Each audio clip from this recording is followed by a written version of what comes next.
कृष्ण भगवान का मंदिर है आर्मेनिया में। ये कोतर है, पानी जा रहा है, पानी जाए छे। श्री कृष्ण भगवान નું મંદિર છે અહીંયા। અમે મંદિરના શ્રી કૃષ્ણ ભગવાનના દર્શન કરવા માટે આવ્યા છીએ। અહીંયા પુત્રો છે, આ બધા અમારા ફ્રેન્ડ્સ છે, જોઈ શકો છો।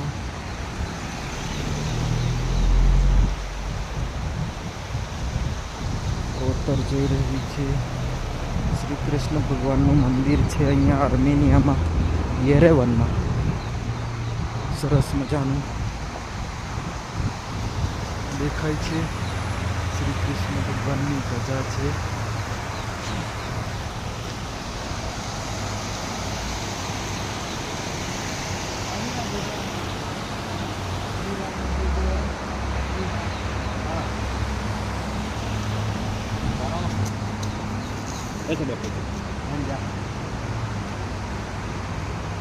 चलो